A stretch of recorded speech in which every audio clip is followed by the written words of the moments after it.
दंगल जमिनीसाठी लढा देऊन आपल्या सातबाऱ्यावरती 2 एकर 5 एकर 10 एकर जी जमीन आहे ती जमीन मिळवण्यासाठी इंग्रजांच्या विरुद्ध लढा देणारे जननायक क्रांतिकारक क्रांतीसूर्य भगवान बिरसा मुंडा,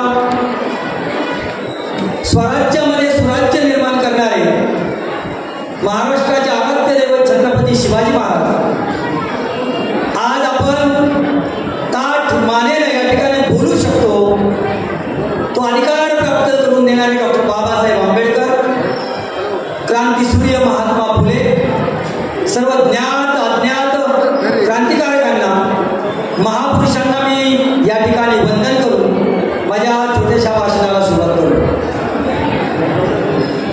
खरं तर आदिवासी समाजाचा प्रतिनिधी म्हणून या ठिकाणी मी बोलत आहे. या शिवनेरीवरती छत्रपती शिवाजी महाराजांचा जन्म झाला. जन्माच्या पूर्वी सुद्धा या शिवनेरी किल्ल्याच्या आजूबाजूला आदिवासी समुदाय, आदिवासी समाज राहत होता. छत्रपती शिवाजी महाराजांचा जन्म झाल्यानंतरही सुद्धा या किल्ल्याच्या आजूबाजूला आदिवासी समाज राहत होता आणि आता सध्या सुद्धा आदिवासी समाज राहतो. मग इतिहासाच्या पानावरती आदिवासी माणसाचं क्रांतिकारक नाव म्हणून का नाही, किंवा इतिहासाच्या पुस्तकामध्ये क्रांतिकारक म्हणून किंवा इतिहासाच्या पुस्तकात आदिवासींचं नाव का नाही, ही एक मोठी शोकांतिका आहे. मुघलांच्या काळापासून आदिवासी साम्राज्य, आदिवासींची राज्य या देशामध्ये होतं.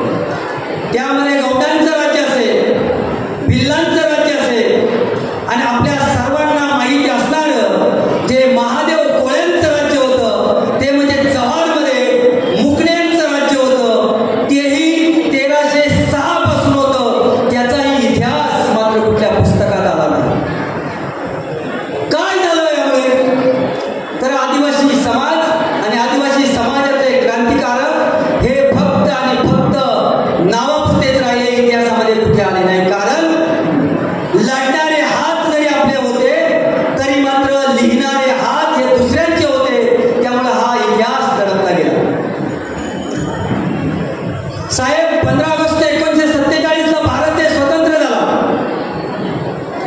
स्वतंत्र झाल्यानंतर आदिवासी समाजामध्ये जी 2 एकर 5 एकर जमीन मिळाली, ती जमीन आम्हाला डोंगर दऱ्यांमध्ये मिळाली. त्या डोंगरामध्ये जाऊन आमचे आदिवासी लोक जमीन करू लागले. त्यांचा शहराशी संपर्क नव्हता.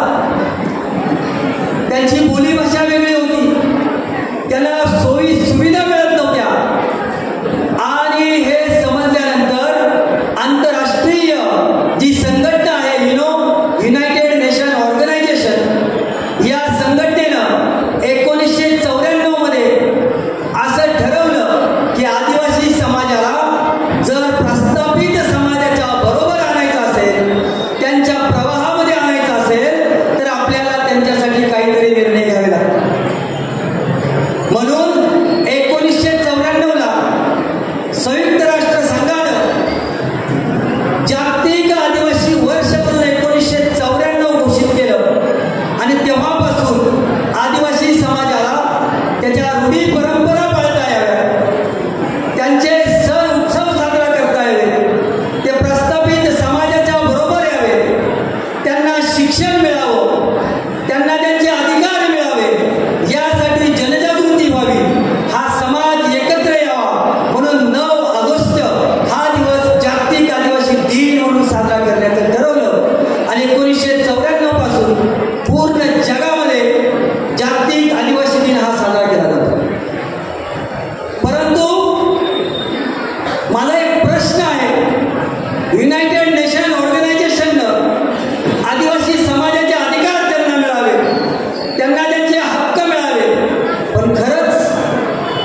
आम्हाला स्वातंत्र्य मिळालं कुठं?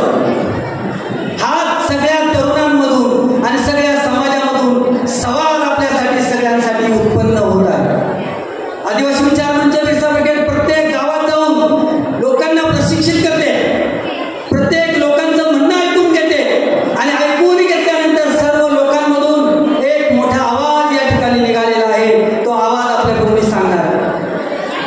साहेब 1962 ते आता 2024, 1962 पासून तर आतापर्यंत या जुन्नर तालुक्याचं प्रतिनिधित्व आदिवासी समाजानं इतर समाजाला म्हणजेच आमच्या मोठ्या भावांना दिलेला. आमच्या मोठ्या भावांनी म्हणजे माझ्या मोठ्या भावांनी समाजाची प्रगती करण्याचा प्रयत्न केलाय असेल, पण खरंच सांगा आदिवासी समाज हा प्रस्थापित समाजाच्या बरोबर ताट पाण्यानं फिरू शकतो का?